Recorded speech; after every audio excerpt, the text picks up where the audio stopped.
call this meeting to order for the SLO County Flood Control and Water Conservation District Water Resources Advisory Committee, the WRAC, for today, Wednesday, October 2nd, 2019. And we're just going to start with a quorum count, a little bit of a lighter crowd, so let's make sure that we have our numbers. If you're a voting member here today, please raise your hands.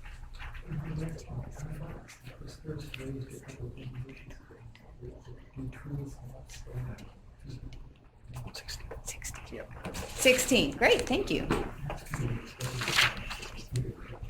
Never take that for granted. So thank you for being here. And let's do our introductions. I'm Andy Pease, City Council, San Luis Obispo. I'm Hillary Graves from the Estrella Altamar Creston Water District. I'm Jim Guerin, District 4 Rep. I'm George Kendall, just a private resident. For now. Tom Ray, District 2 Rep. I'm James Green with the SLO County Farm Bureau. Tim Walker's Development at Large. Greg Raywall, 5th District Representative. And Dennis Laux, 1st District Representative. Cynthia Lance, City Grover Beach. Cynthia Ruffalo, Oceana CFP. Ed Eby, Pueblo CSP. Craig Armstrong, Oklahoma CSP. Roger Curiosity, San Francisco. Michael Foreman, Deputy Director of the Water Division for the City of San Francisco. Brian Chen, City of San Francisco. Alexandra Bishop, Creek Lands Conservation. Linda Seibert, District 3 Rep. Linda Chipping, Coastal San Luis RCD. David Chipping, Environment at Large. Steve Mulholland, Environmental at Large. And Eric Greening, Environmental at Large. I guess we did a good. We're going to spread you guys out next time. And Radienzo, Public Works. Great. All right. Thank you all for being here. So next item on the agenda is approval of the meeting minutes from September 4th, 2019. Any comments or corrections? Look good to me. Wow. All right. No amendments, I move approval as submitted. Christine, Correct the spelling of my name. was there a spelling? Oh. I'm not. It's revised. How do you spell yo? Yeah, E-I. Oh, isn't that what we had? No, it's, not in the minutes. oh. Okay, I'm sorry about that. I apologize. Right. And sorry, who was the second? Jim, thank you. Wait, hold Roll on. call vote. Thank you. So Christine Mulholland with Yes. the motion, and then Jim Gehring. Jim Gehring is the second. Okay. I'll call the roll. Dennis Laux. See, Linda Seifert, Yes. Jim Gehring, Yes. Greg Graywall. I was not here. Okay, abstain. Okay. Tim Walters, Yes. Christine Mulholland, Yes. Eric Greening, Yes. David Chipping. Yes. Okay. Linda Chipping, Yes. Tom Mora. Is that here? Okay. John Reed. Okay. Is James Green here? You, okay, all right. All right. Hillary Graves. Yes. Land George. Okay. Desi Lance. Yeah. Andy Peace. Yes. Okay, Ed Eby or Craig Armstrong? No, abstain. Okay. Cynthia Plogel? Yes. And I think that's it. And yeah, motion carries. All right, motion carries. Thank you so much. All right, next we're going to go through the ongoing updates. I'll just read each item, and if you have some comment or question, just let me know. Rain and reservoir report. Groundwater basin management efforts. Christine. Yes,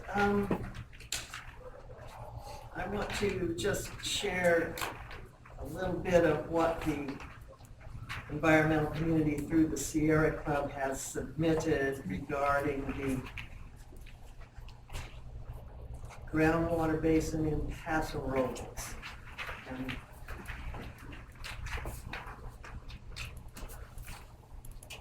plan estimates it will take 5 years to enact a pumping reduction ordinance. The plan relies on identifying, quote, exceedance levels, unquote, of minimum thresholds for groundwater levels for purposes of triggering pumping cutbacks. They question how will exceedances be addressed while an ordinance is being enacted.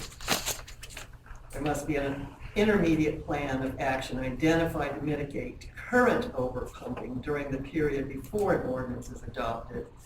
Violations of exceedance levels will be meaningless and cannot be remedied without an intermediate plan, and groundwater levels will continue to decline. 5 years is too long to wait to start to reverse overpumping. They say the plan correctly emphasizes that pumping cutbacks are necessary as extensive overpumping is already occurring at the rate of 12,000 acre-feet a year. Note that Chapter 9, the management action, offers little realistic planning, cost, or engineering information. Projects 2, 3, 4, and 5 dangerously offer overproduction surcharges as a reliable funding mechanism for the projects.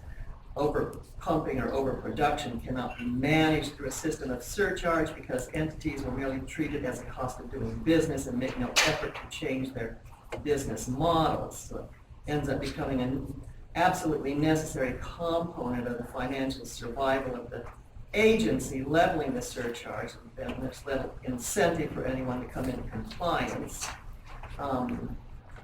They write that there are flaws, but it is a start, and that there have been reports of some pumping more than needed so that cutbacks won't hurt so much.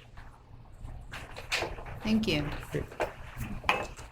Eric? I know if this was The a next CEQA area. document, there would be specific response to comments received. I guess the deadline was last week. There will be a final version of this. Will it incorporate responses to specific comments, or will you have to kind of see if anything in the text has changed, or how are the comments being handled in the final draft? I don't have the answer for that. Anyone? Greg, do you know the answer to that? Yeah. I don't know the answer to that. The comments, all the comments were supposed to be turned in by September 29th. And so the final draft with all the comments, you're supposed to be able to go online and look at the comments and who wrote the comments. And I don't know what's happening as far as them using any of the newer comments, because there's not going to be another draft that's coming out to comment on it again. They have until the end of the year and then turn it into the DWR. But that being said, there's a couple issues that are happening. Last week or so ago, there was a LAFCO meeting, and 33,000 acres were detached from the San Juan district, which is 24% of their district, is now going to be taken care of by the county. There's going to be probably 6,000 to 7,000 acres that are going to be detached out of the EPC district that are going to end up being taken care of by the county. And I can wait until we get to E, which is various programs, but there was some amendments that were done by the Planning Commission that were brought forward that deal with the one-to-one offset. So in 2013, Supervisor Meacham introduced a emergency ordinance that was the one-to-one offset that was supposed to last 2 years, and it wasn't going to be permanent. Of course, at the end of 2 years, it was made permanent. And then it was supposed to go away when the GSP was delivered, and now they want to kick the can down the road another 5 years because of implementation of whatever. There's no major projects other than stormwater capture in our area. Part of the problem here, and I think it deals with the marijuana and the hemp issue, is there was recommendations made on what the BOS wanted done, and somehow the plan commission is recommending to approve all of those recommendations, including kicking that can down the road 5 years on one deal, except for the ability to transfer water credits offsite for added offset programs. The beneficial right to use water is not transferable. It's to use on your own property. It's not to sell your right to somebody else and to use the water on a different piece of property in a different area that doesn't have enough water in the basin in that particular area. That water needs to be used where the water's at or not be used. It's that simple. So I don't know what's going to happen with that part of it, but that being said, the people who haven't been able to use their land over the North County District and or probably the Napomo Mesa area that has the two offset programs,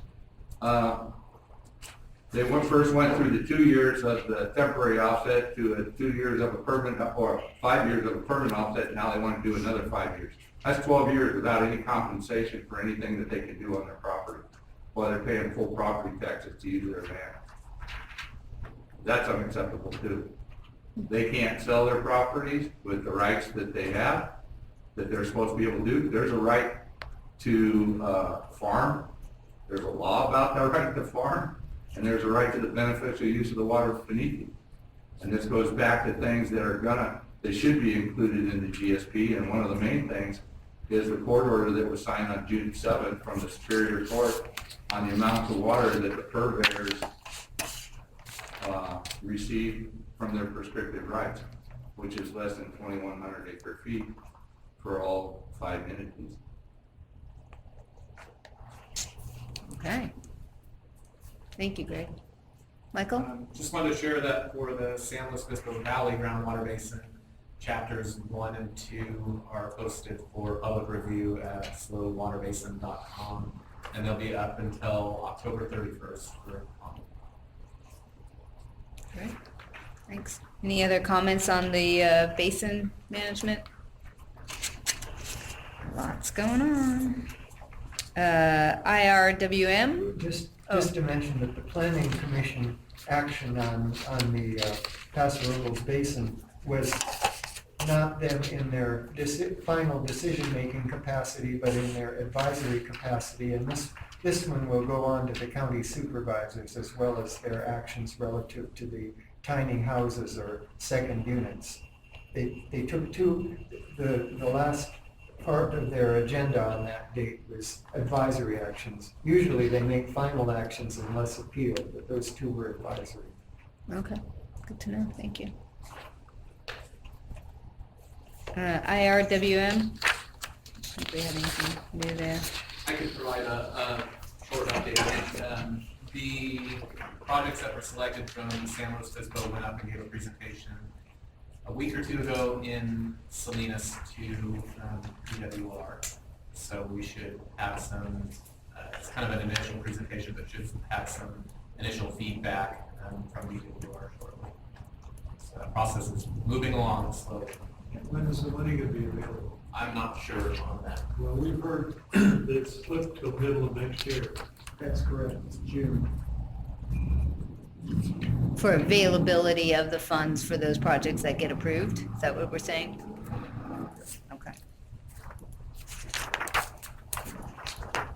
Thank you. Anything about the stormwater resource plan? All right. Any other comments on various county water programs, policies, ordinances that we haven't covered already? And then any other open reporting on water conservation opportunities and information? And we'll actually talk about that in a broader sense in the coming meetings to see what else we can instigate from WRAC.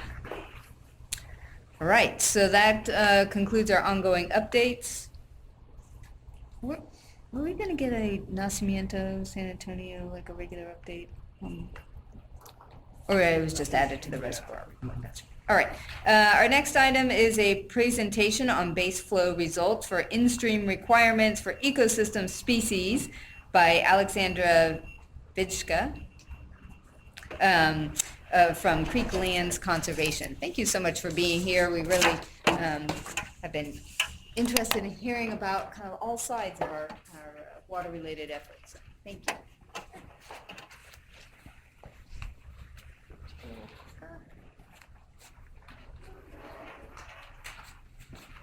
And is it just this one here? Yeah, that one. And do you have is there a laser pointer on Yeah, it? there should, yeah, I think it's. There we Yeah. go. Okay. Hi, I'm Alexandra Vitchka. I'm a hydrologist. I work for several organizations, one of which is Creek Lands Conservation. It's a local nonprofit. Our headquarters are in Arroyo Grande. We work all throughout the Central Coast, but primarily in San Luis Obispo County. And I've been asked to come and talk to you guys today about the results of a 4-year study, 3 years grant funded, 1 year internally granted by our own organization. We went around and monitored flows in streams and rivers in San Luis Obispo County for 4 years, 2015 through 2018. So I work for a nonprofit called Creek Lands Conservation. We were formerly Central Coast Salmon Enhancement. We formed 35 years ago to raise Chinook salmon in Avila Bay for commercial fishermen. We have since morphed, and that program is no longer operational, and we now do work primarily for land and water conservation with a focus on steelhead conservation and preservation. And this work was done by my organization, but it was done in conjunction and help with all these other organizations, which are part of the Central Coast Water Conservancy. That's not a nonprofit, it's just an umbrella organization of groups in the Central Coast that work in water conservation for ecosystem benefits, okay? It doesn't mean that has to be their primary goal. They may be working on multi-benefit projects, but one of which is some form of ecosystem benefit, okay? And this is an open group. We meet quarterly, we share resources, we write grants together, and anybody can join. So if you're interested, my email's at the end, and all are welcome. You don't have to be an environmental organization to join. Okay. So just a little bit about Creek Lands Conservation, the nonprofit that I work for. We work to conserve and enhance land water resources on the Central Coast, and this land water, that dash is not a mistake. We focus on the land water interface. So what I mean by that, we work on projects in the floodplain, in streams or rivers, in estuaries, okay? We either work in the freshwater ecosystems themselves, like estuaries or rivers and streams, or on the land immediately adjacent. We have projects that go upslope, but that's right now is our focus. Okay, and we recognize we are we like to think of ourselves as a practical environmental organization. We recognize that people are an integral part of the landscape, and you can't conserve and preserve ecosystems without also recognizing that people are part of it, and how people operate on the landscape are part of the solution. Water, people need water, obviously. And we like to work on multi-benefit projects that look at not just water for ecosystems, but look at things holistically. Okay, so with that, we work with private landowners, one of which is in this room, nonprofits, and local and state agencies. So we work with a whole slew of groups, and including farmers and ranchers on the Central Coast. And so part of that, kind of to just ping off of that, we believe that water security in all aspects is necessary in order to have enough water, the minimum enough water in our streams and rivers for the fish. That includes sustainable agriculture. If you have sustainable agriculture operations in your watershed that are conserving and using water wisely, then that will also bring enough water for the ecosystem. But we also care about the farmer. We also care about sustainable municipal rural water sources, and so that's why we work with various government, state, and agencies. And our focus, our little niche, is healthy aquatic ecosystems, okay? So that's really the angle from which I will be talking today, but I just want to give you this background that this bigger picture is the picture from which we approach this problem. And you might say, well, Alex, I go by Alexander, healthy aquatic ecosystems, what does that mean, right? Well, we define it very precisely. We define a healthy aquatic ecosystem, one in which steelhead trout can be viable and survive in, okay? And so we use it as an indicator species. If our local creeks and rivers can support steelhead trout, then there's a whole bunch of other things, newts and frogs and kids playing in the creek and clean water that come along with that benefit. And these are steelhead from our local creeks, okay, the top right there, that's a steelhead in Slow Creek in Cuesta Park. This is Pismo Creek just below Highway 227. And this one's from North County, and I have this picture in my files, I couldn't figure out exactly which river it's from. It may be Arroyo de la Cruz. Okay. And so today's presentation, so how are we funded? We're funded by a bunch of state and local agencies. We get grants to do specific things. We also work like a little mini consulting firm in that local government agencies, other nonprofits, or private landowners will hire us to do some specific task for them that falls within our mission. The work that I'm going to be talking about today is all funded by, I meant to do this one, the State of California Wildlife Conservation Board Streamflow Enhancement Program, which was a pot of money that was specifically funded by the 2014 water bond and became Prop 1. Okay. And I believe we have 5 different grants from the Wildlife Conservation Board, and I just want to really quickly go over a couple of them so you're aware of what else we're doing in the county, and then I'll jump into the results for this study. So what I'm going to be talking about today is our low flow monitoring at 57 sites throughout the county between 2015 and 2018. We're also looking at the feasibility of, and if it's feasible, developing 100% engineering plans for the retrofit of Fox Hollow Reservoir, which is an abandoned reservoir that the city of San Luis Obispo owns. We're working in conjunction with the city, and we're looking, can we retrofit that to capture rainwater, stormwater, and divert peak flows in the winter when there's a ton of water running out to the ocean. And we're doing studies to look at all sorts of things to make sure we don't have adverse downstream effects, and then releasing that flow into Cuesta Park, which there's quite a few. If you ever go to Cuesta Park and you look in the creek and you see fish swimming around in there, those are juvenile steelhead trout in there. Okay. So that's for Slow Creek. And then we're also working in Santa Rosa Creek on engineering plans for groundwater recharge basins to replenish aquifers for farmers and to enhance in-stream flows. So the type of work we do and the types of grants we apply for, while the in-stream flows are some benefit to the environment is always going to be a major goal, it can have multiple benefits. Like if there's more water in the ground for farmers and for fish, yay, that is the multi-benefit that we're after. And right now we're in the process of doing a number of assessments, including a surface groundwater model, which will help us determine exactly where do we have to place these water features so that water that seeps into the ground flows through the ground and pops out in the creek. Because in the dry season, the low flows that I've been monitoring and that my group has been monitoring, that is groundwater. It's water that's coming from the ground, okay? So when you go out to Slow Creek and it hasn't rained for 4 months and it's still flowing, that's water that's coming from the ground. Now is it, what kind of groundwater, legally, blah, blah, blah, but it's water that's coming from the ground. So I use the term groundwater scientifically in that way. And then we're also evaluating an existing rainfall capture project at Cal Poly's Escuela Ranch. They have a bullpen out there. About 5 years ago, a rainwater capture system was built.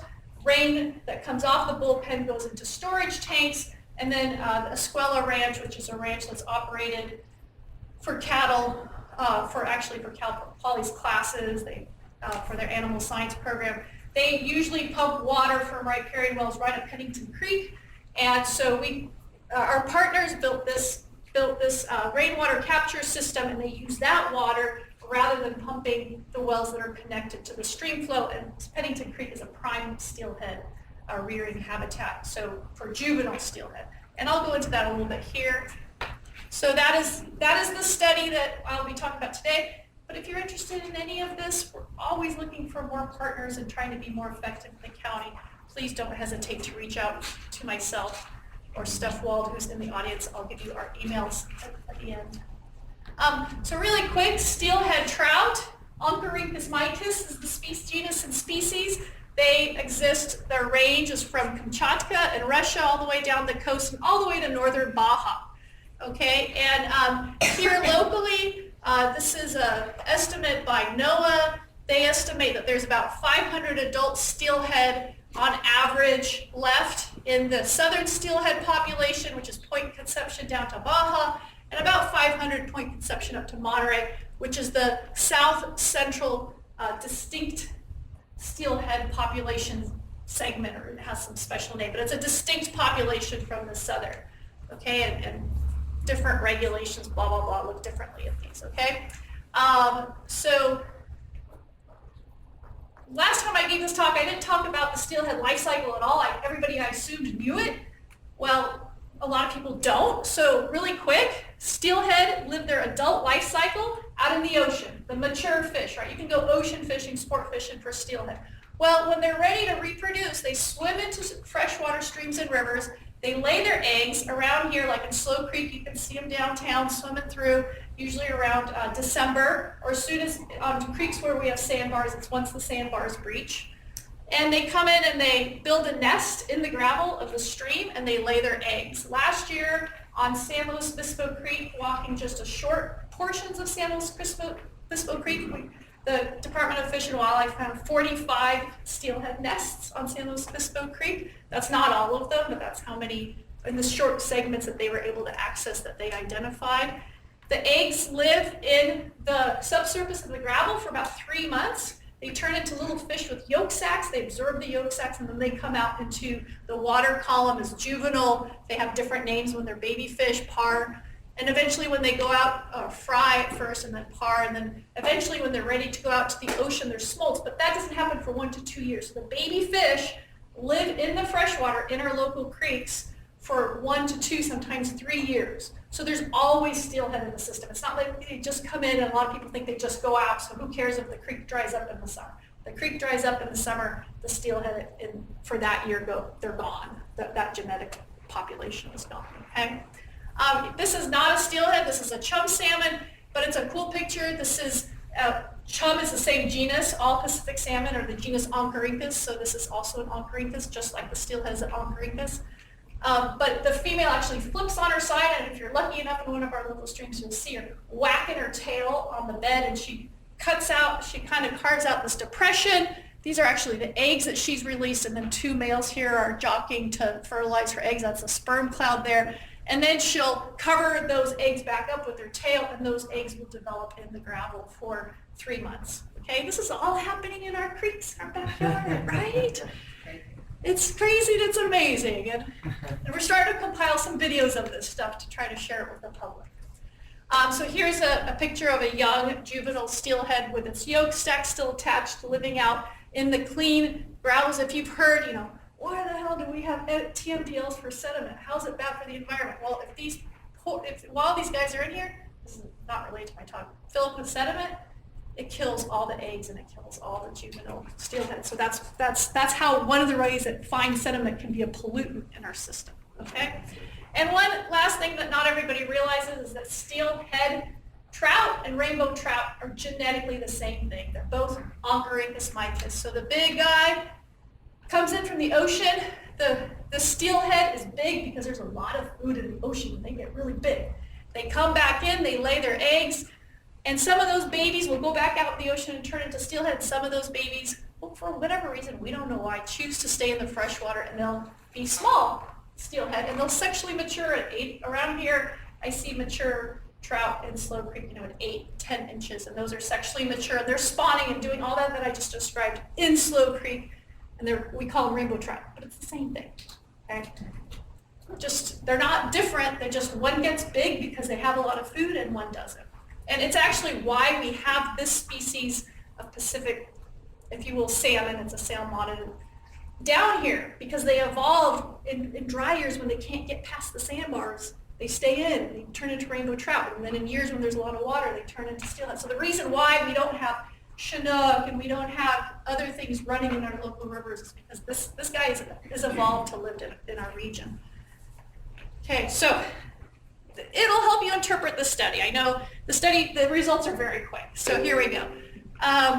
So we went out and we measured low flow in the spring and summer, which are the two most critical periods for the babies, for the steelhead trout. They emerge out of the eggs, out of the nests, they have to survive, and then they have to survive through the summer.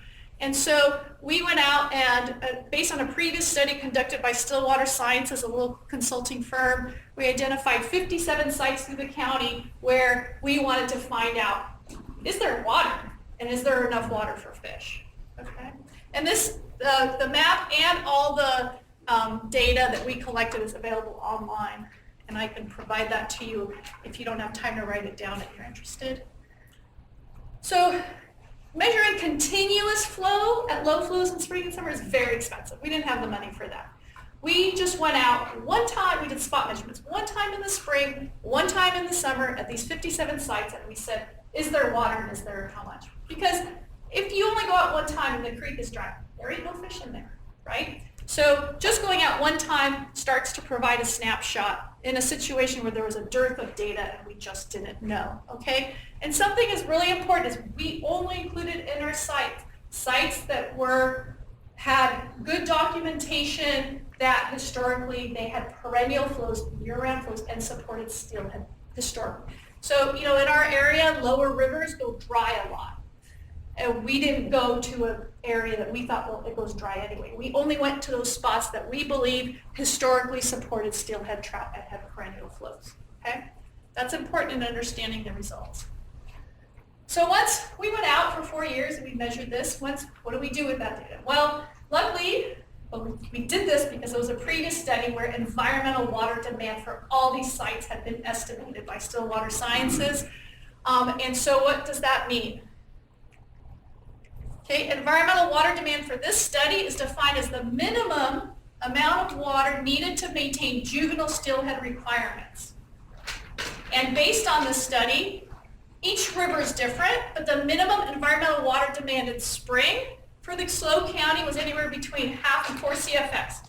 Smaller streams that are not as wide, it doesn't take as much water to create some pools and some habitat for them.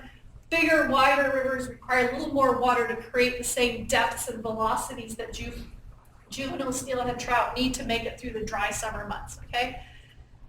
Spring. And then in the summer, those values drop to 0.2 to 0.1 CFS. The thing about this study that's interesting is if steelhead trout have pretty close to the spring, that's when they're fattening up and eating a lot, they can make it by a really low, they're just trying to survive the summer. They're evolved to live in this crazy region that the flows get kind of low. And so if we have, these flows that are meeting EWD and the EWD value in the summer, you don't have to maintain 4 CFS in some stream that we're looking at. Which one is that? I don't know which site that is. It probably drops to 1 CFS in the summer, okay? And this is all available too in a report if you want to which streams are for a stream. Okay, so what did we find? So I put here first because you want to understand what the water year type that I'm presenting the data for. Okay, so this is total annual precipitation at the Cal Poly rain gauge that's been around for 148 years, the 1890s. And 148 years of total annual rainfall collected at Cal Poly. It's the longest rainfall record in the area. And so these are all the rainfall values plotted here. Okay, so the most rain we've had in the last 148 years is 55 inches. Okay, that was 1968. The driest year we've ever had on record at Cal Poly is 8 inches total annual precipitation. Okay, so that was like 1893 or something. Okay, and everything in between. And so then what you do to classify water year types is you bin it.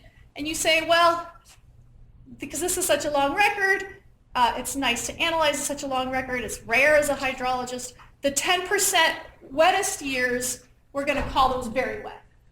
And the 10% driest years that we have on record, we're going to call those very dry. And then we're going to call them dry, average, wet. There's slightly different methodologies on how to do this. This is how I did it. Okay, and we got lucky for this study. In 2015, the first year of our study, we had a very dry year. In 2016, we had a year. In 2017, we had a very wet year. I think it was 38 or 39 inches.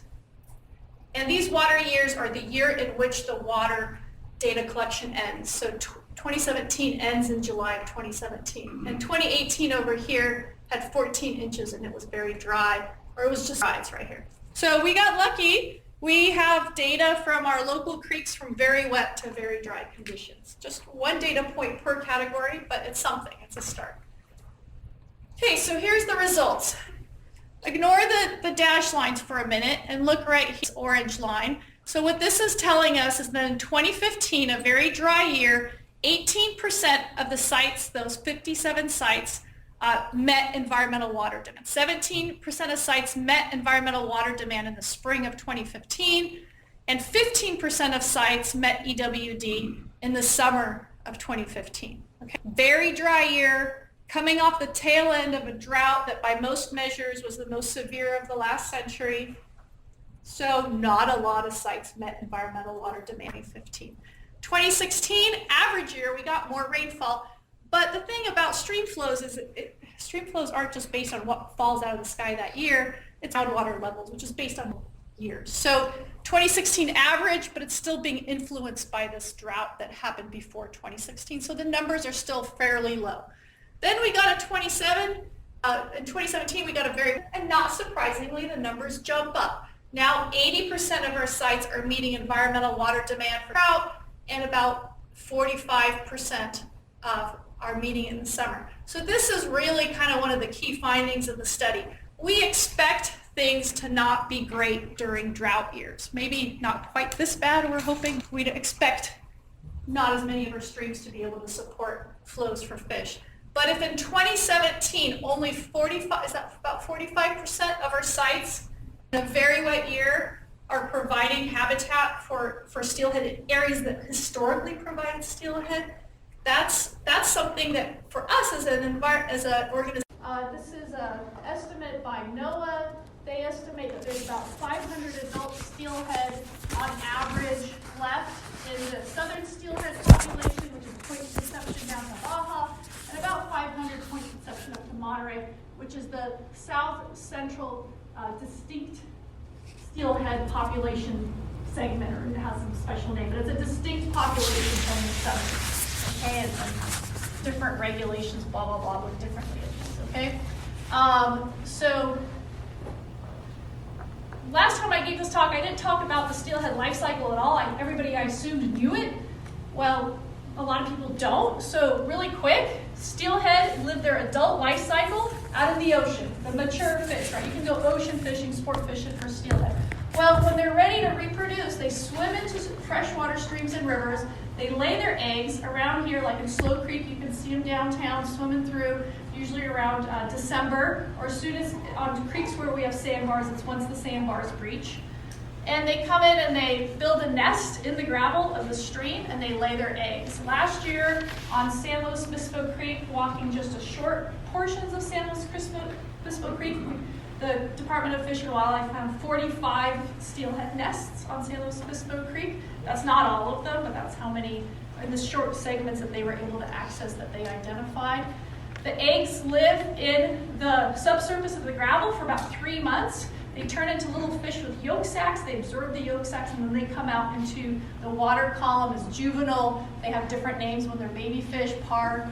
And eventually when they go out, fry at first and then parr, and then eventually when they're ready to go out to the ocean, they're smolts. But that doesn't happen for 1 to 2 years. So the baby fish live in the freshwater in our local creeks for 1 to 2, sometimes 3 years. So there's always steelhead in the system. It's not that they just come in, and a lot of people think they just go out, so who cares if the creek dries up in the summer. The creek dries up in the summer, the steelhead for that year, they're gone. That genetic population is gone, okay?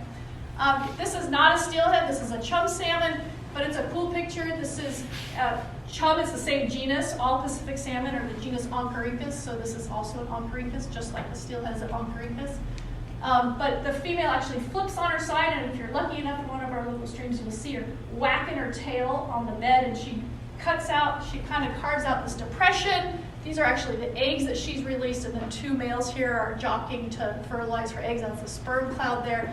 And then she'll cover those eggs back up with her tail, and those eggs will develop in the gravel for 3 months. Okay, this is all happening in our creeks and our backyard, right?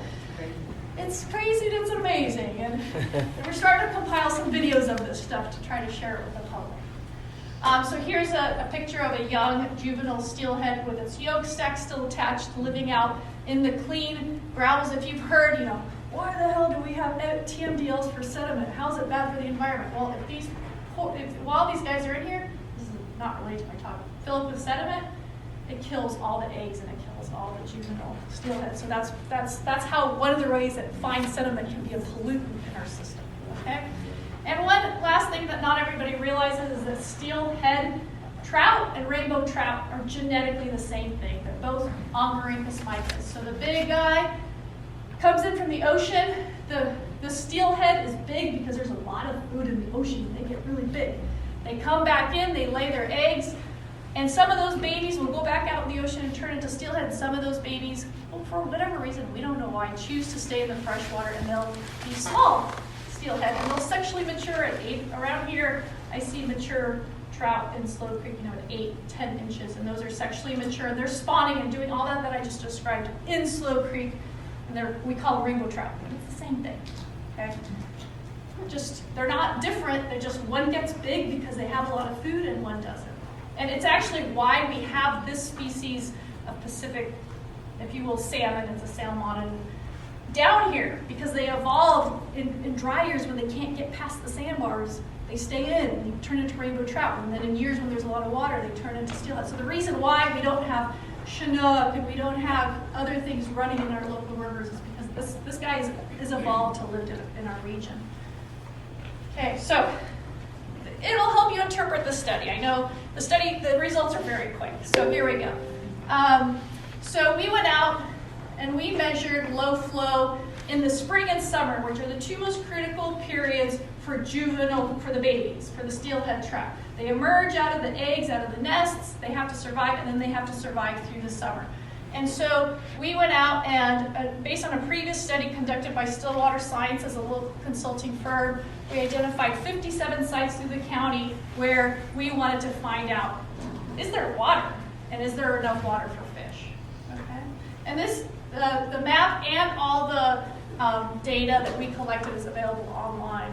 And I can provide that to you if you don't have time to write it down and you're interested. So measuring continuous flow at low flows in spring and summer is very expensive. We didn't have the money for that. We just went out one time, we did spot measurements, one time in the spring, one time in the summer at these 57 sites, and we said, is there water and is there how much? Because if you only go out one time and the creek is dry, there ain't no fish in there, right? So just going out one time starts to provide a snapshot in a situation where there was a dearth of data and we just didn't know, okay? And something is really important is we only included in our sites that had good documentation that historically they had perennial flows, year-round flows, and supported steelhead historically. So, in our area, lower rivers go dry a lot. And we didn't go to an area that we thought, well, it goes dry anyway. We only went to those spots that we believe historically supported steelhead trout and had perennial flows, okay? That's important in understanding the results. So once we went out for 4 years and we measured this, what do we do with that data? Well, luckily, we did this because there was a previous study where environmental water demand from all these sites had been estimated by Stillwater Sciences. And so what does that mean? Okay, environmental water demand for this study is defined as the minimum amount of water needed to maintain juvenile steelhead requirements. And based on this study, each river is different, but the minimum environmental water demand in spring for the Slow County was anywhere between 1/2 and 4 CFS. Smaller streams that are not as wide, it doesn't take as much water to create some pools and some habitat for them. Bigger, wider rivers require a little more water to create the same depths and velocities that juvenile steelhead trout need to make it through the dry summer months, okay? Spring. And then in the summer, those values drop to 0.2 to 0.1 CFS. One thing about this study that's interesting is if steelhead trout have pretty decent flows through the spring, that's when they're fattening up and eating a lot, they can make it by a really low, they're just trying to survive the summer. They're evolved to live in this crazy region that the flows get kind of low. And so if we have, these flows that are meeting EWD and the EWD values drop in the summer, you don't have to maintain 4 CFS in some stream that we're looking at. Which one is that? I don't know which site that is. Probably drops to 1 CFS in the summer, okay? And this is all available too in a report if you want to see which streams and what the numbers are for a stream. Okay, so what did we find? So I put this graph up here first because you want to understand what the water year type that I'm presenting the data for. Okay, so this is total annual precipitation at the Cal Poly rain gauge that's been around for 148 years, since the 1890s. And we have 148 years of total annual rainfall collected at Cal Poly. It's the longest rainfall record in the area. And so these are all the rainfall values plotted here. Okay, so the most rain we've had in the last 148 years is 55 inches. Okay, that was 1968. The driest year we've ever had on record at Cal Poly is 8 inches total annual precipitation. Okay, so that was like 1893 or something. Okay, and everything in between. And so then what you do to classify water year types is you bin it. And you say, well, because this is such a long record, it's nice to analyze such a long record, it's rare as a hydrologist, the 10% wettest years, we're going to call those very wet. And the 10% driest years that we have on record, we're going to call those very dry. And then we're going to call them dry, average, wet. There's slightly different methodologies on how to do this. This is how I did it. Okay, we got lucky for this study. In 2015, the first year of our study, we had a very dry year. In 2016, we had an average year. In 2017, we had a very wet year. I think it was 38 or 39 inches. And these water years are the year in which the water data collection ends. So 2017 ends in July of 2017. And 2018 over here had 14 inches and it was very dry. Or it was just dry, it's right here. So we got lucky. We have data from our local creeks from very wet to very dry conditions. Just one data point per category, but it's something, it's a start. Okay, so here's the results. So ignore the dashed lines for a minute and look right here at this orange line. So what this is telling us is that in 2015, a very dry year, 18% of the sites, those 57 sites, met environmental water demand. 17% of sites met environmental water demand in the spring of 2015, and 15% of sites met EWD in the summer of 2015. Okay? Very dry year, coming off the tail end of a drought that by most measures was the most severe of the last century. So not a lot of sites met environmental water demand in 2015. 2016, average year, we got more rainfall. But the thing about stream flows is stream flows aren't just based on what falls out of the sky that year. It's based on groundwater levels, which is based on multiple years. So 2016 average, but it's still being influenced by this drought that happened before 2016. So the numbers are still fairly low. Then we got a 27. In 2017, we got a very wet year, and not surprisingly, the numbers jump up. Now 80% of our sites are meeting environmental water demand for steelhead trout, and about 45% are meeting it in the summer. So this is really kind of one of the key findings of the study. We expect things to not be great during drought years. Maybe not quite this bad, we're hoping, but we'd expect not as many of our streams to be able to support flows for fish. But if in 2017 only 45% of our sites in a very wet year are providing habitat for steelhead, areas that historically provided steelhead, that's something that for us as an organization for creeklands conservation, that's something that we want to target. Is there any way we can turn that around and fix that? Because if our fish are doing okay in wet and very wet years, they can perhaps sustain a little more difficulty in the drier years, okay? And so again, remember that even these water classifications are, the data of this year is influenced by the previous year. So there's going to be some variability in how you interpret that. And then the dashed lines is just the percentage of sites that were flowing. So in 2015, in the spring, 55% of the sites were flowing, 18% of the sites met the environmental water demand for steelhead trout. So there was like, what, 45% that were completely dry.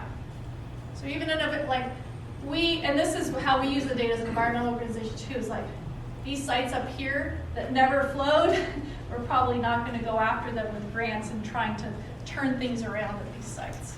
Okay.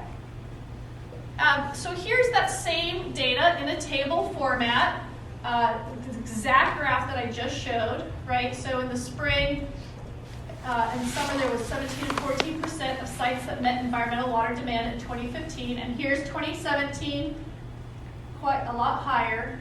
But one unexpected thing that came out of the study was that the percentage of sites that met EWD, so those 5 sites that met EWD in 2015, 4 out of those 5, so 80%, were sites that have existing supplemental flows. So that's downstream of dams, downstream of wastewater treatment plants, downstream of oil operations that release treated water into the creek. So during a drought year, our steelhead population was sustained by artificial flows being released from man-made structures, essentially.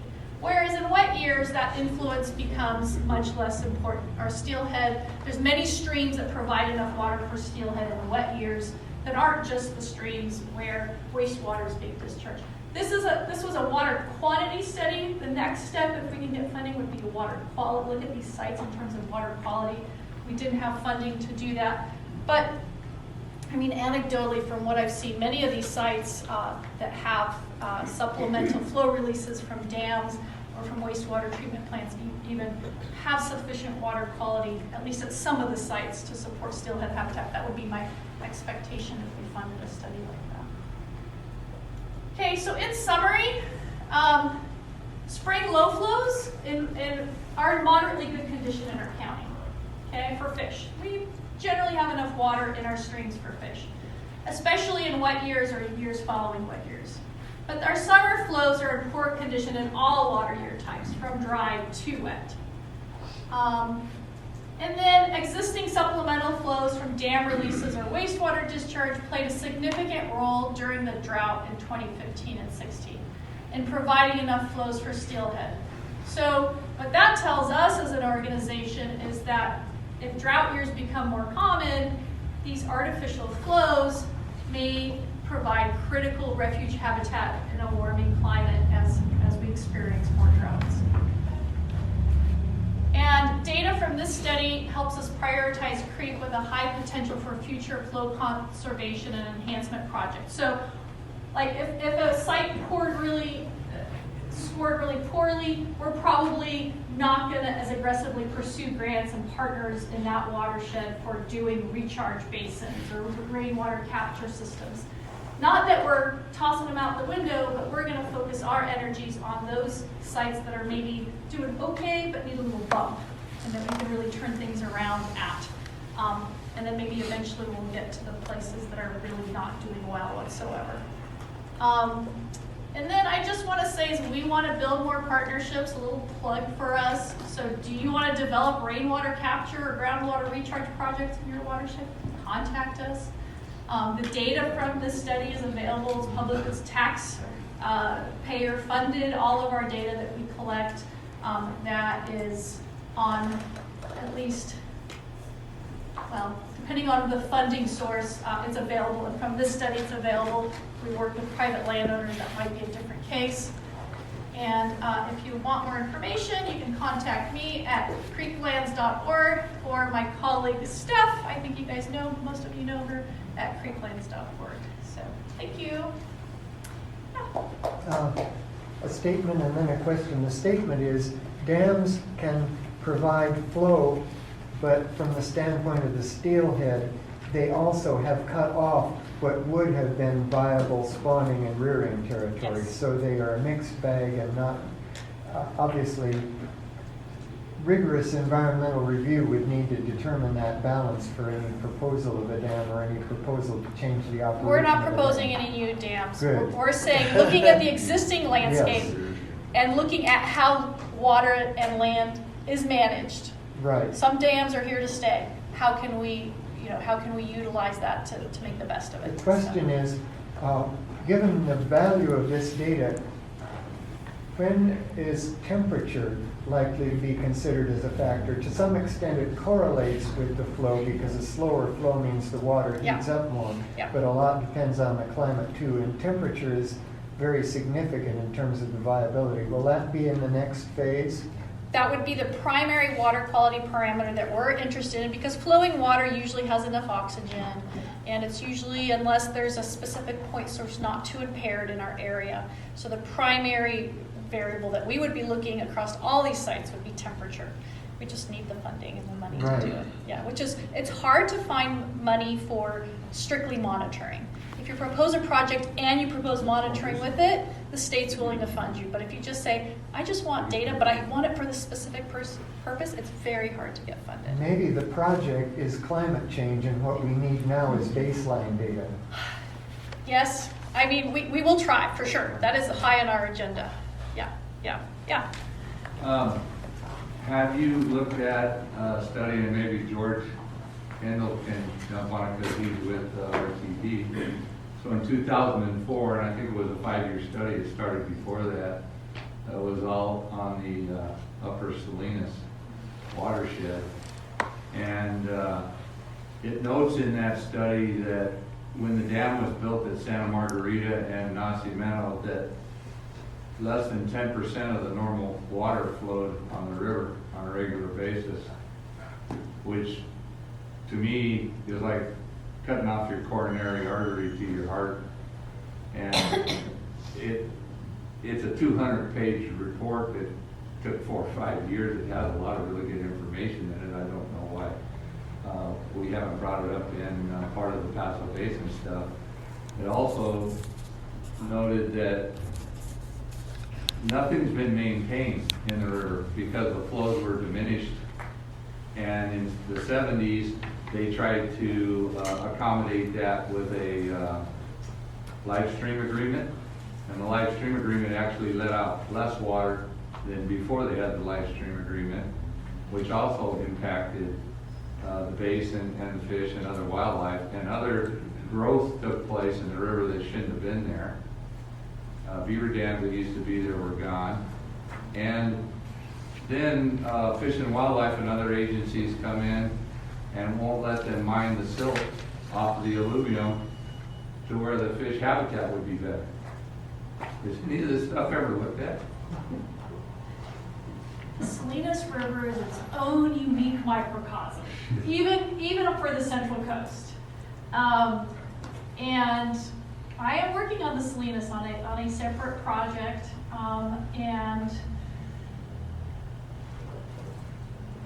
we had some sites on this study on the Salinas, and we're actually integrating this with previous work in an existing conditions watershed management plan for the Upper Salinas right now under another grant.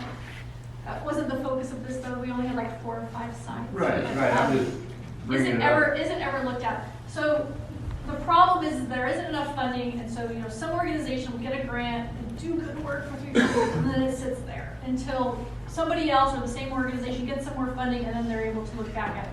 So over time, it is looked at, it is integrated, but it's a slow process. Well, our main objective in the Paso Basin is stormwater capture and stormwater recharge. And we have 4 main rivers which the DWR before 1958 identified as our main recharge areas. And that would be the San Juan, that would be the Wera, that would be the Estrella, and all of those start and end in San Luis Obispo County. And then, of course, the main one, which is the Salinas, and they all flow north and then to the west until they connect to that. And we have approximately 500,000 acres over the basin, not including the watershed. And I have 150 years of rain totals taken at the airport, which is the worst place. And at your worst case scenario, you're getting 4 inches. Okay, that's still 125,000 acre feet of water that's landing on that 500,000 acres. And it's not being used, but yet other people will say, well, why don't we get diverted water from up north? Sure, right. By that. Well, we have that our goes own. back to my sustainable watersheds. Let's use the local water resources that we have. In the Salinas, you have amazing recharge potential, and there are projects going in not just for stormwater recharge, but also for wastewater recharge in the Salinas. And more can be done of that. And when you do the calculations, it can have a significant impact. And from a cost-benefit analysis, it'll be a lot cheaper than bringing water from somewhere else. But I'm not here to solve all water problems. Yes. I seem to remember reading several years ago that DNA analysis of individual southern run are specific to each of the watersheds. And that is that presumably San Carpoforo will be different from San Luis Obispo Creek, and it will be DNA discernible. Is that true? So, I'm not a geneticist. Let me preface it for that. The way that NOAA has chosen to handle that, and the way that they've looked at the genetics, and my understanding, and Steph, correct me if you have a different understanding, is that they've looked at that and they've grouped certain watersheds together. So like San Luis Obispo Creek and Pismo and AG, I may have which ones it is, they've grouped them together and they said these 3, they're indistinguishable. So they have these, I forget, what are the names of those subgroups? But they've divided the Central Coast into these little mini subgroups. So San Carpoforo might be a little bit different from AG, but but San Carpoforo and Arroyo Grande may be indistinguishable. So these fish, I think that if we had the money to do the studies, you would find that these fish wander. And studies that have been further north show, like for Scotts Creek, that 10 to 20 to 30% of the fish in the adjoining watersheds come from Scotts Creek. So they do not just stick; they do wander. A certain percentage do wander. Yeah, and so the further you are, the genetics are different, and the closer you are, the more similar they are. And at some point, you can't tell the difference anymore. So yeah. Yeah. One more question to follow up the question on dams. I think when you meant that the dams were being referred to were dams that cross a stream, which have seal in them. But how about, say, check dams in streams that are, or just channels that are truly intermittent, that never support any fish? Are those also something that you consider? I would love to do check dams or something like that on ephemeral channels that don't have much habitat value. I think that's huge. It's just in terms of the current regulatory environment, you do really have to find systems that are ephemeral and are not steelhead bearing, because Fish and Wildlife will not let you put in something that's going to cause a barrier just to infiltrate the water to have more water. So we are actually working on some ephemeral channels right now where we're designing recharge basins to capture that water and recharge it into the ground. And then the idea is the water will go through the ground, replenish the local aquifer, but then also leak out into the stream in the dry season. Yeah, because I understand one of the big problems is the flashiness of Totally. streams. Yeah, you can have a billion gallons that go out and are lost. Yes. Farming and channeling, Yes. stuff like that. Yeah. It's what the watershed used to do before humans moved in. Like in Santa Rosa Creek, there's these side ephemeral tributaries. Before farmers were farming it, this isn't a bad thing, it's just probably what happened. The water spilled out onto those floodplains and sunk in before it ever made it to the main stem. And now those channels, for various reasons, are connected to the main stem. So if we can just disconnect it and sink it, slow it, sink it, that's what we say in our little world, and then you're essentially restoring natural watershed function to an extent. Yeah. So if you had a segregated population of steelhead that was, for whatever reason, disconnected from a main creek corridor, can they be sustained over time? I guess it's rainbow trout.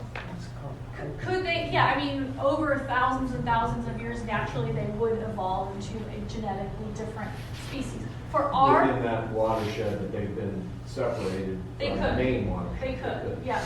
In our region, our steelhead trout up and down have been genetically tested.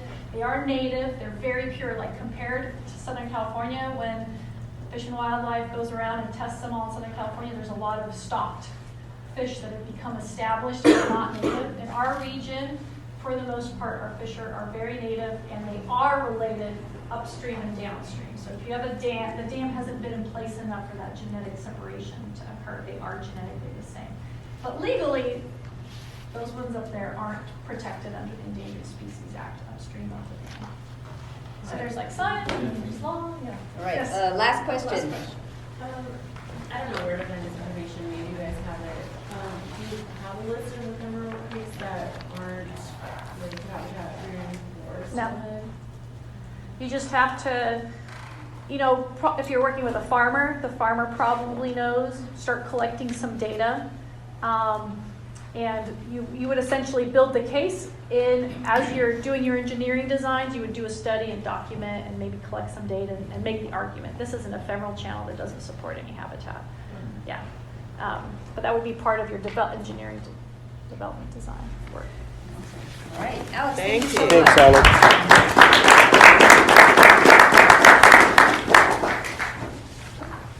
Outstanding, and so in line with the work that we've been talking about in terms of recharge And getting some environmental data too, which has always been missing from the master water plan. Right, and there's such integration of those win-wins. I'm super happy with that approach. All right, we'll go on next to item 6.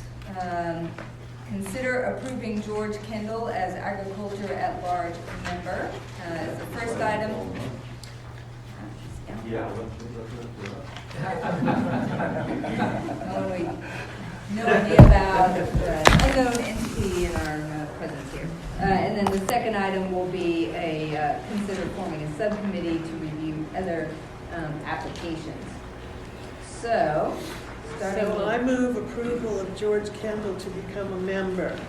I'll second. all right, Christine and Tim, is there any discussion on the item? We're actually forwarding our recommendations to the supervisors, who presumably will take our advice, correct? That's Thank you for that So clarification. we It is are a- approving it in concept as a recommendation to the supervisors. That's correct. You are absolutely right, and I appreciate your clarification on that. That is what we are doing here, and we do have that opening. So, is this a voice? Yeah, we can do a voice vote on the first part. Yeah. Okay, all in favor of recommending George for agriculture at large, please say aye. Aye. Aye. Any opposed? George, welcome. Preliminary congratulations. Yeah, do you have any comments for us, George? Thank you very much. I appreciate your vote, and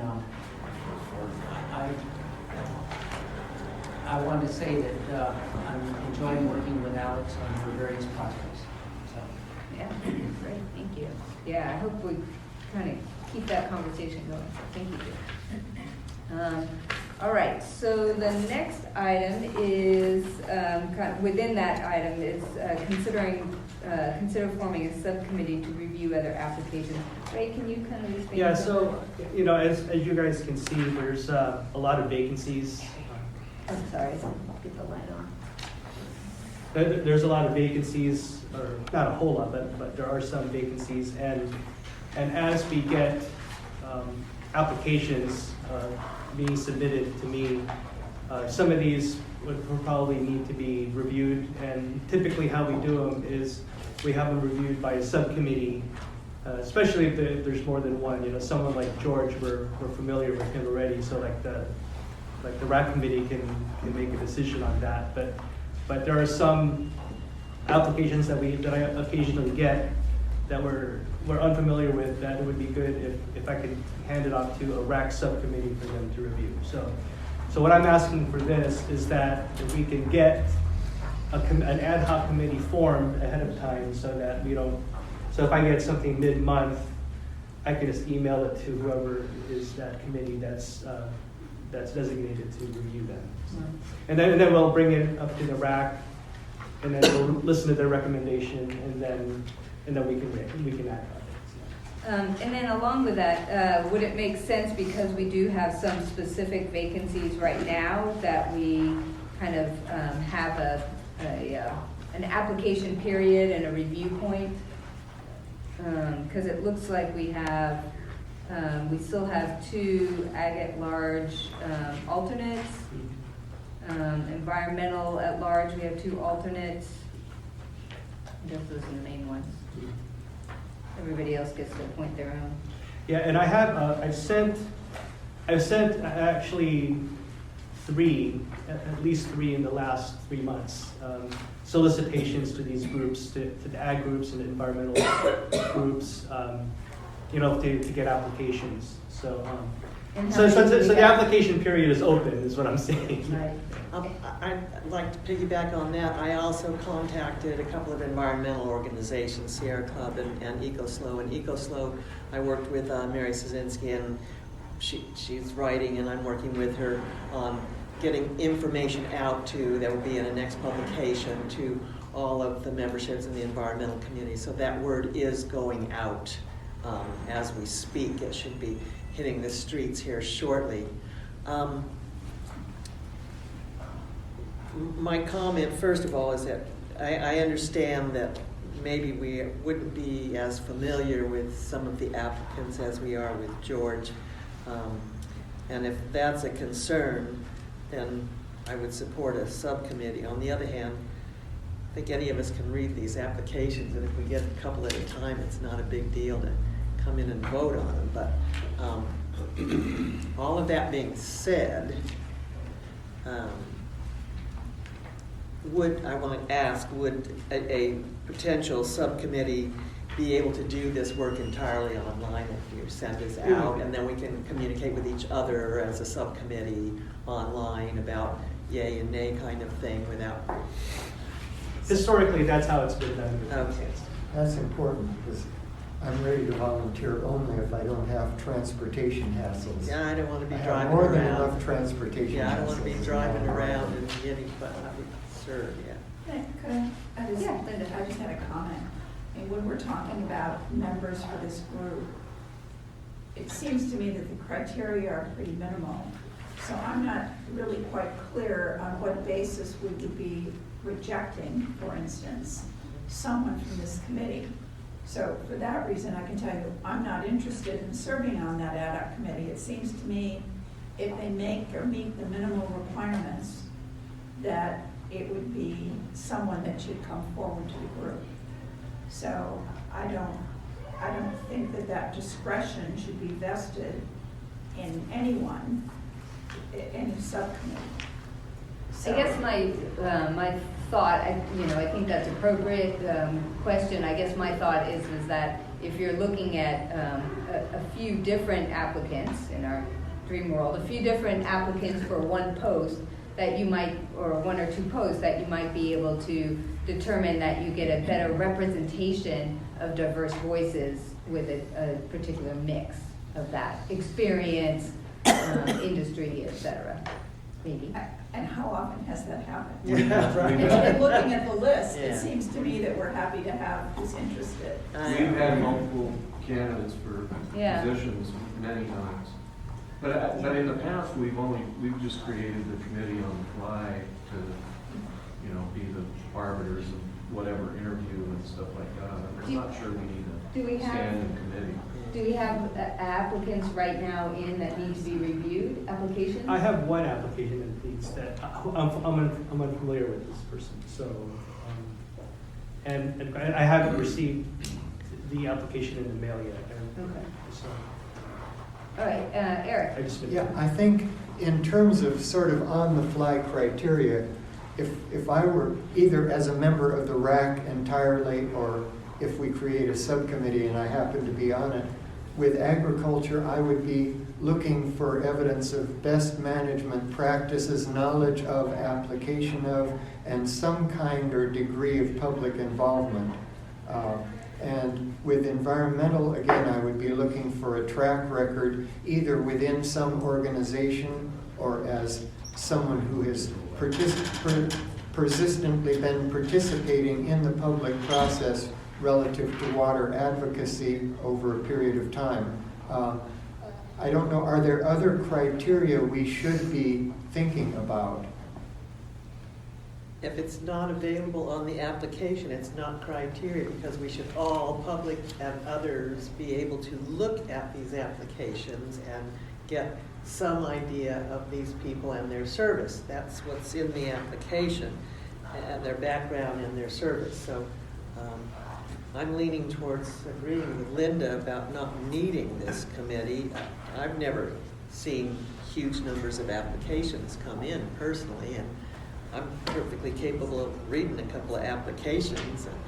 I guess I feel like it would be helpful to Ray to not just leave this in his lap, that if we had a subcommittee and we kind of all do a push over the next month to try to fill some of these vacancies, there's 1 or 2 phone calls, and then if we fill our vacancies, then Ray's job is easy. He gets it sits there until we have an opening. But if we can kind of get through this, I'd be happy to serve by phone, and I can just do that on my own as the chair, just to be a backup. But if there are a couple other people who wouldn't mind looking them over, just because I don't know a lot of, just a bigger pool of people to choose. I see David and Linda. I'm kind of thinking of like peer group review would be better than a committee to look at all things. So I wouldn't feel I could review a building industry at large person or something like that. And if you've got somebody, say, looking for an environment position, then ask the environmental people to look at it to see whether the person passes muster with them. That might be a criteria to use. Have the ag people look at that, rather than people who don't know the other disciplines that are in the room. Well, it's kind of boiling down to Christine and I are kind of hoping we get good alternates for our own positions. I mean, I guess that's kind of what it's boiling down to on the environmental side. Linda Chipping. Well, I'm going to dig back into my back pocket of historical presence on this committee and say that about 12 to 15 years ago, we did have an environmental position open, and it was advertised, and only one person applied. And so that was just automatically forwarded to the Board of Supervisors, and we just happened to meet as a WRAC the Wednesday before the Board of Supervisors meeting. And it turned out that the person that applied was totally inappropriate and was not acceptable to the environmental group. And what happened is that there was an inundation of letters to all the Board of Supervisors asking that that be pulled from the consent agenda, that it was an inappropriate person. And there was another application that was submitted that people were supporting.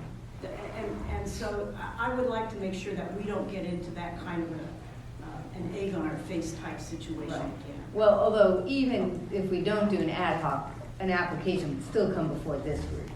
So you're absolutely right. We wouldn't want that kind of sidestepping of the WRAC altogether. I'm just unclear on what the subcommittee parameters would be to look at these applications and say, oh, no, that one's no good. The committee will never see that person. That person's never going to show up here. No, that one's no. I don't like that personally. I think the committee needs to see all the applications without anybody futzing with them. They're simple little applications. We read these agendas. If you can't read a couple of applications at the meeting, that'd be my take, because we just leave it. Bring them to the committee. So make it an agenda item at large for the entire WRAC. I think, is that kind of the sense we're getting? That's where I'm coming from, is that we get, when you get a group of them, or by the next meeting, if you have 1 or 5, put them on the agenda. And we'll just consider And we'll it. look So if at we them get then. to a point where we're getting 5 or 6, then we really need some more vetting. But Well, you just bring them all forward, we. And Well, we we can, did it in the and then we moment. can go, and we go through it here and do And it. then we can get a majority, then we have All a right, we'll subcommittee. do it. issued out. Could I also suggest that anytime an applicant's going to be, an application is going to be brought forward, that the applicant be advised when the meeting is in case they want to hear and introduce themselves, That's good. Good. say Yeah. something. We might have questions, especially if they're multiple. And then they can leave the room if we want to talk smack about it. Okay, great. So we'll take no action on the potential for a subcommittee, and just we'll continue to review as a group as a whole. All right. The next item is we do these regular updates from all of our members. It's in our bylaws, and it's been a really interesting chance for us to hear about each other's issues. So today's group is the other agencies, and so we do have in your agenda packet, page 17 is the list. We're nearing the end of our groupings, and so we'll actually circle back at some point and catch up with anybody who happened to miss the day that their group was in. So with that in mind, And this is the last. this is the last one, Sunday, right? yeah. Right, because we did skip around a little bit. All right, so Tascadero Mutual Water Company, I don't think we have anyone here. Oh, no, yeah. California Men's Colony, Camp San Luis, Farm Bureau. Okay, so Farm Bureau has been working on all of the, James, sorry, can you come up and address the group so we can? Yeah, we want you up there. Yeah, thank you. On the spot. So San Luis Obispo County Farm Bureau has been working with the Paso Basin GSP. As you've heard, comments, deadline was the 29th. We did submit comments, they're still not posted on the website, but those are forthcoming. We're also involved with the San Luis Obispo groundwater basin, development of the GSP on that. We're monitoring the Paso Basin offset ordinance, as well as the hydrogeologic study of the Adelaida area. And we're also involved in the Regional Water Board's Ag Order 4 development, which is going to be pretty expansive. So we're digging in deep in that. So if we're not doing water, we're doing cannabis and hemp. Those are the 3 big issues. Water doing factors, that's part of it, huh? Yeah. Any questions for James? All right, thank you. All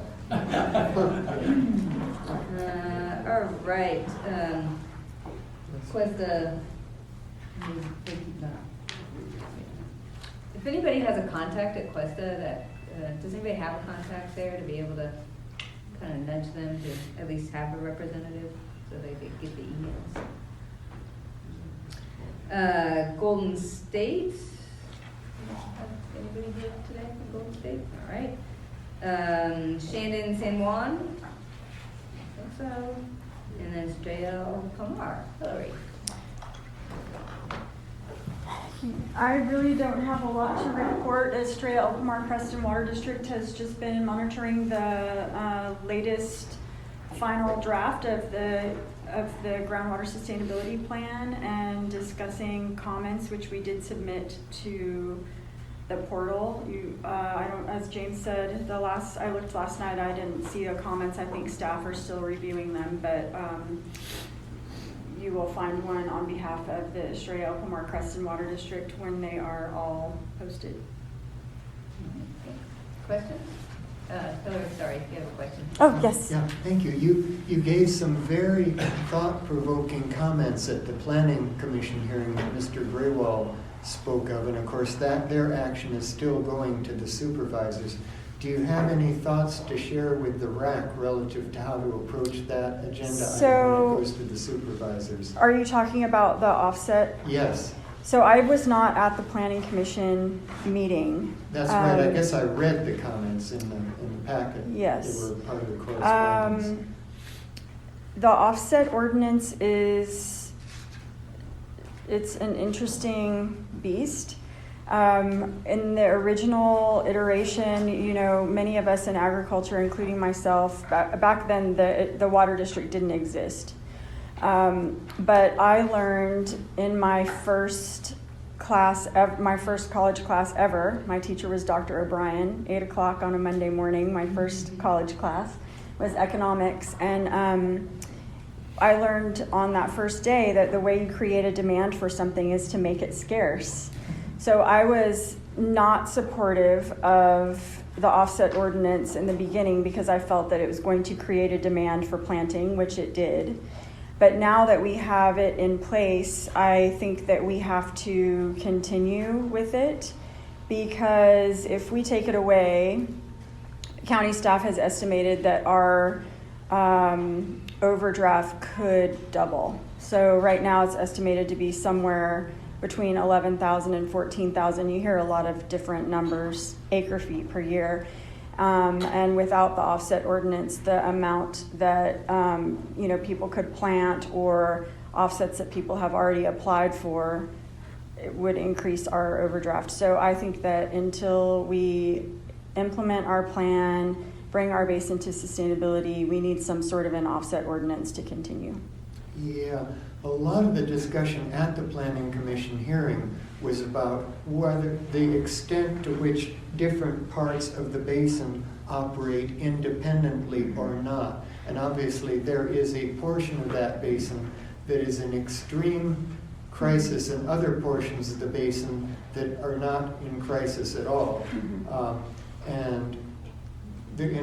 So a one-size-fits-all policy, and I raised even the question of whether one-to-one is adequate in the parts that are, would one-to-one actually arrest or reverse the ongoing decline, or do we need to look at some other ratio, but obviously not applied in the places that are seriously stressed. Do you have any thoughts on that? I think that that's a really great example of why we cannot. Currently what the county would like is a single solution to the problem, which is only reduction of pumping. And to me, that is not sustainable. So I think that we have to have a multifaceted approach. So things like groundwater recharge projects, like, what Mr. Kendall is doing, supplemental water options. There's a lot of different things that we can do, and it cannot be a single solution, I think.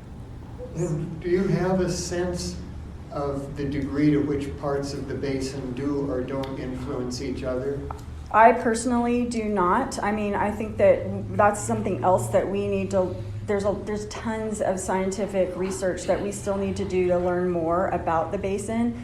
We don't really, I think, have a good handle on the science and the hydrogeology of it, which is why I personally am okay with the fact, I've heard a lot of people complain that the GSP doesn't have enough specifics in it, but I feel like it's a living, breathing document. The staff had to come together, make a lot of compromises because, it does require unanimous approval to proceed. And I think that we're going to have to spend some time is required. I heard Mrs. Mulholland, she read the Sierra Club about the 5-year period, and I totally understand that, but I think that we need time to gather more data and understand the answer to this question that you just asked about how all of these areas are related. So the groundwater sustainability agencies, PASO first because it's on the fastest track, are going to be transitioning from the creation of a plan to the implementation of a plan, and presumably as such getting increasingly fine-grained.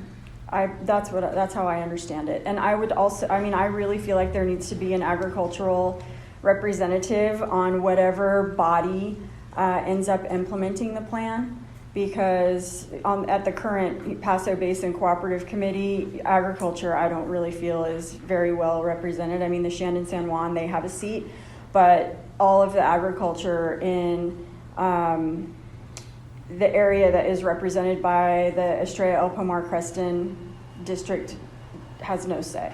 Is there a way to get the supervisors to revisit obviously your Eric, I feel like we're kind of moving away from what's within the WRAC relevance. Well, is it? I mean, we made the decision to admit both of the groundwater, both of those agencies on a co-equal basis because they were formed on a co-equal basis, and apparently the supervisors have not, relative to recognizing the entities. I think it's kind of outside of our purview to mitigate that. I mean, I appreciate your comments in kind of a general term. I just don't want to go so far into something No, that's... it's beyond the scope of a report. Obviously, this is not an action item anyway. Yeah. So, David. One of the big problems seems to have been getting landowners to do data reporting. Has that situation been addressed in Estrella El Pomar? I mean, is the committee going to be collecting actual real-time well data so you know whether a well is recovering or going down? Yes. So I can only speak on behalf of our members, but most of the agriculturalists, so farmers that are commercial farmers, our wells have been monitored and metered for, I mean, personally, our wells have been metered for over 10 years. We take readings monthly, and I don't see a way around. I know that the whole well meter thing is a really hot topic, but I don't see a way around. I think every well in the basin is going to have a meter, and people are going to have to report their water use, because I don't understand how you're going to be able to measure if we're getting closer to sustainability if we don't know how much water we're pumping. It's kind of like having a bank account and you never get a statement. So that's what I think. On that note, I mean, how is it, because I have some of the same concerns that actually the Sierra Club letter mentions, and in particular with regard to the offset and how they are going to determine historic use. Mm-hmm. I have quite a few friends up there that have small ranches and farms, and they're dry farming, and they're using very little water, doing water conservation. And then meantime, you got, Arciero or somebody like that that's just pumping the crap out of the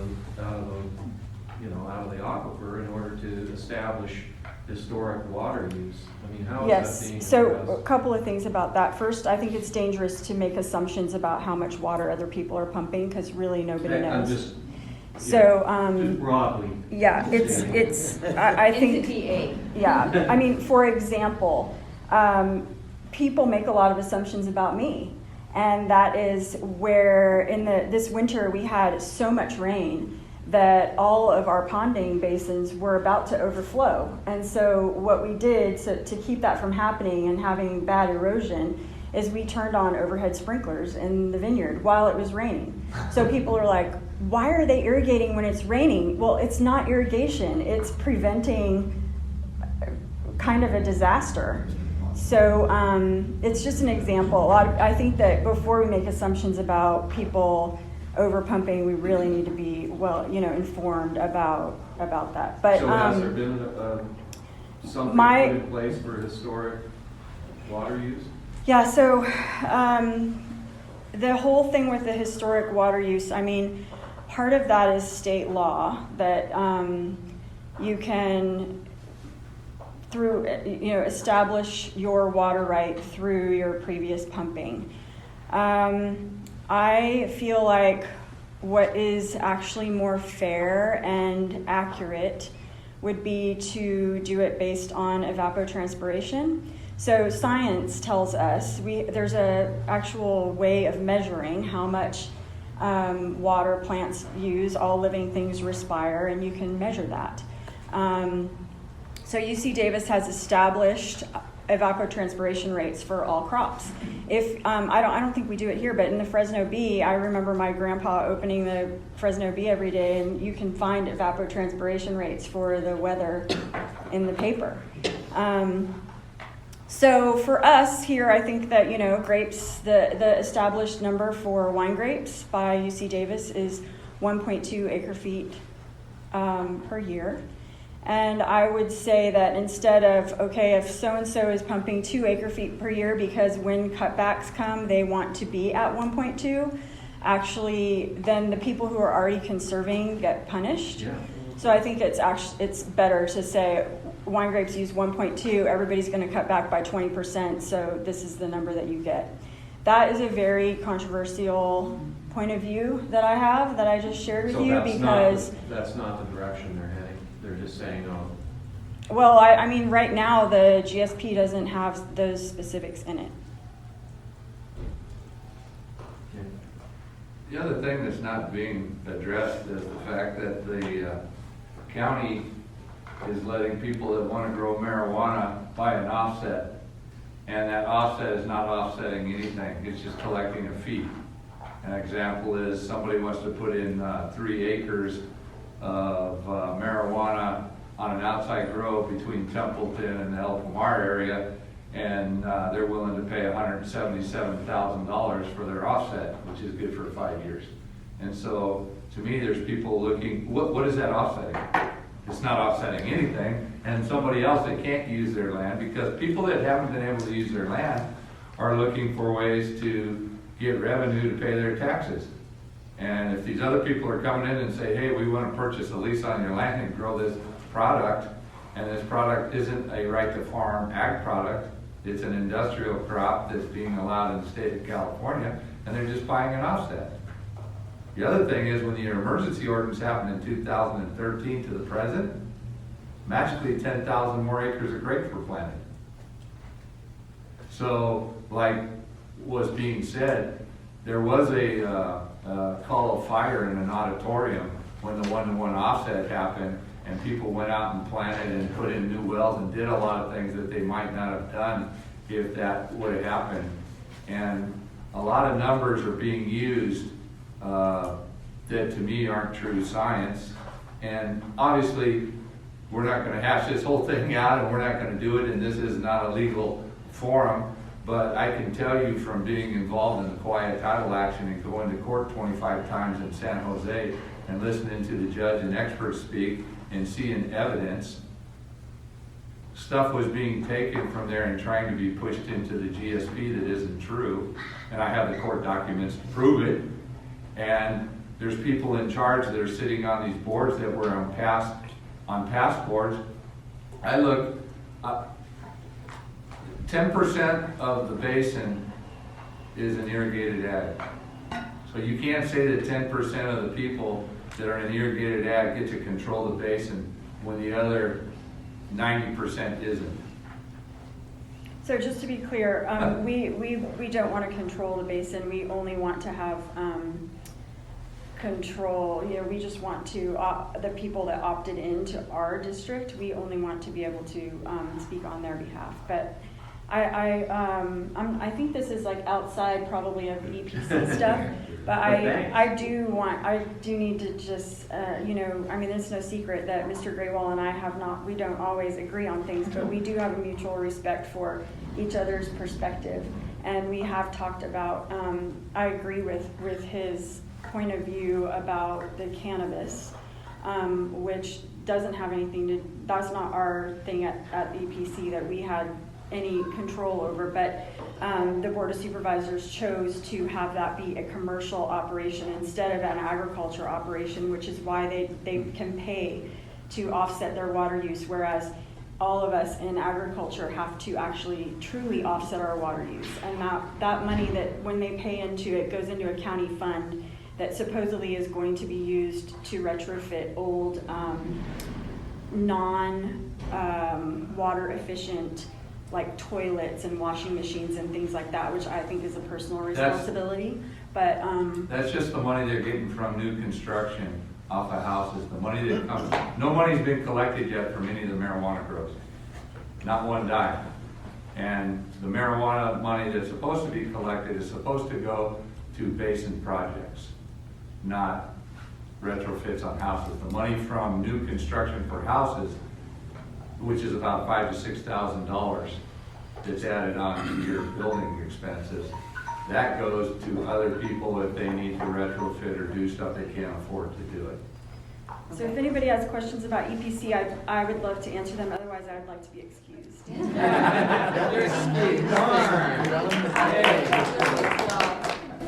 Thank you for helping us navigate through a lot of topics. So well done on respectful dialogue. Appreciate that. All right, so that is it on our other agencies. And so next month maybe we'll do a catch-all, and then next year we'll start the cycle again in the spring. Let's see, I just wanted to briefly touch on the future agenda items. Do we actually have Mark scheduled for that? All right, so the couple of the on the agenda, things that we're either have scheduled or are looking to schedule, the soil moisture evapotranspiration conversation, we haven't confirmed that timing. Urban water loss audits. We also get an update from the partners in water conservation, a countywide effort with kind of water-related staff for our jurisdictions. Is that kind of together the people that are doing the urban water loss audits? Is that the same people as part of the water conservation? Is that?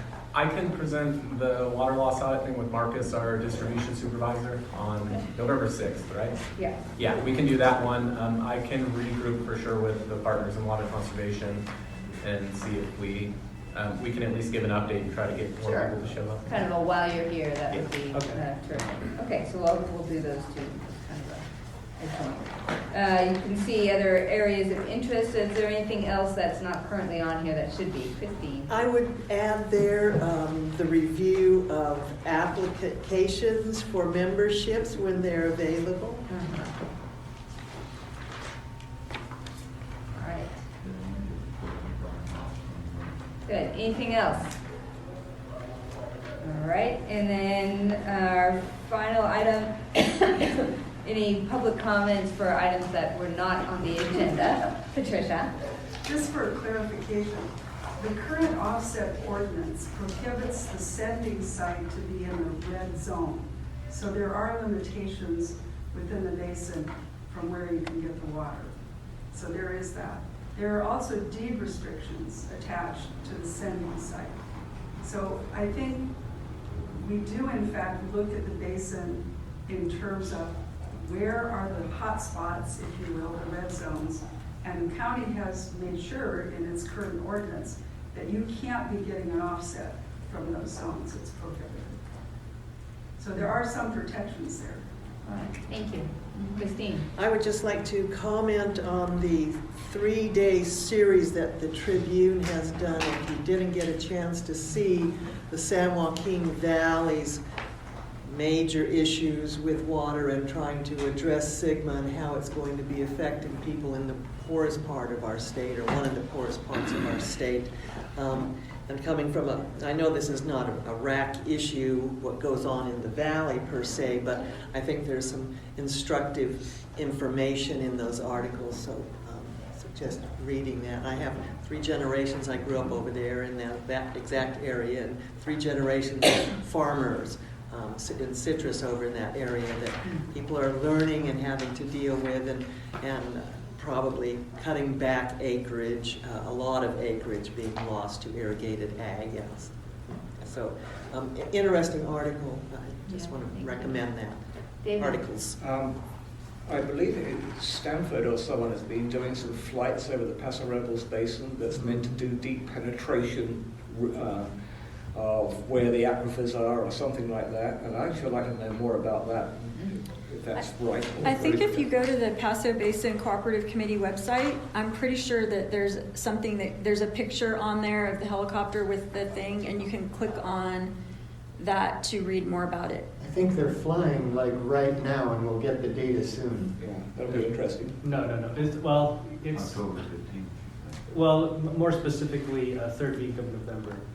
Oh, okay, it's a little later than we thought. So, and David, were you It was bringing later that than up we because of, wouldn't it be interesting to know how they do Yeah, that? when all this is out, it'd be worth bringing before WRAC and we can find out what's happening. Well, a couple of years ago, the Rosemary Knight from Stanford had come and present to the WRAC. So that technology is finally, what's been done as studies is, those studies are being expanded, and now it's being expanded to the Paso Basin for this project. Just as a refresher, she came to our meeting and did a short presentation for us. But that morning, she had done a whole presentation at the Vets Hall, and there were about 80 or 100 people there. And you would have remembered it if you'd gone to. Eric. Picking up on Christine's response to the series in the Tribune and the desperate situation in the southern San Joaquin Valley, one horizon that is getting very slowly closer. It's still a far distance, but it's a lot closer than it was. It used to be kind of the unthinkable future.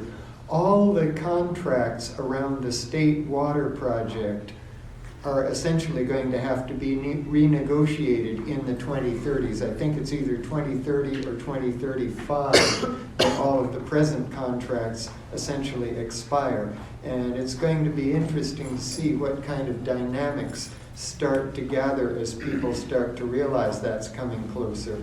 And the desperation, because Kern Water Agency gets about 27% of it, and it might be possible for other agencies in the southern San Joaquin Valley to tap in, there might be some very interesting discussions at that point. All right, and then, go ahead, James. Yeah, I just wanted to, on behalf of Farm Bureau, thank George Kendall for serving as our appointee. Yeah. to Thank you, Farm Bureau, for letting us get to that. All right, are you gonna get a new alternate at some point? I'm the alternate, we're getting A new, gotcha. Ray's got you.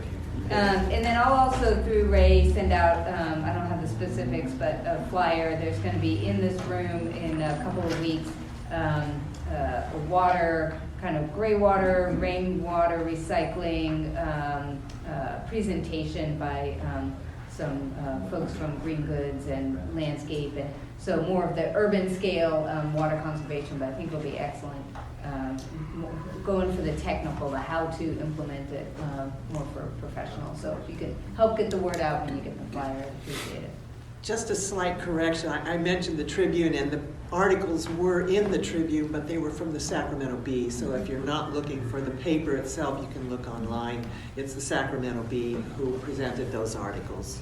All right. And with that, is there anything else? Okay, so we will adjourn this meeting.